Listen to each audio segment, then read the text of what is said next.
The first station, Jesus is condemned to death.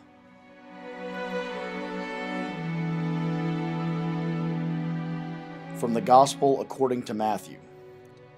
Pilate said to them, "Then what should I do with Jesus, who is called the Messiah?"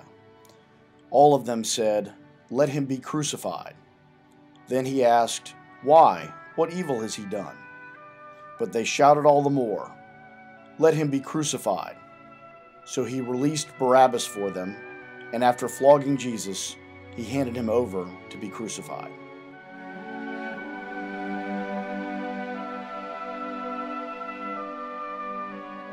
The judge of the world, who will come again to judge us all, stands there, dishonored and defenseless, before the earthly judge. Pilate is not utterly evil. He knows that the condemned man is innocent, and he looks for a way to free him. But his heart is divided, and in the end, he lets his own position, his own self-interest, prevail over what is right.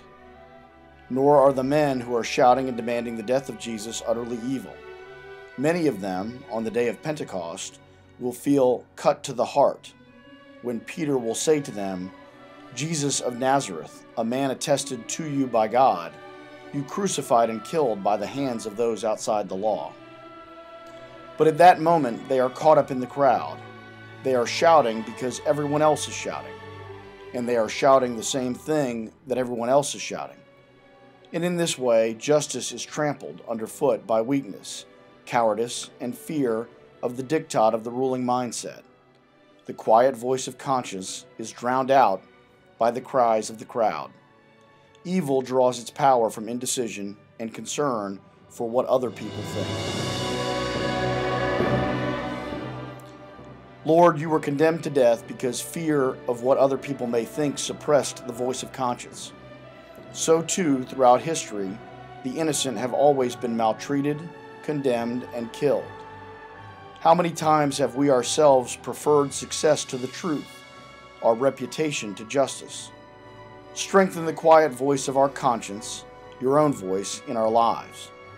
Look at me as you looked at Peter after his denial. Let your gaze penetrate our hearts and indicate the direction our lives must take. On the day of Pentecost, you stirred the hearts of those who, on Good Friday, clamored for your death, and you brought them to conversion.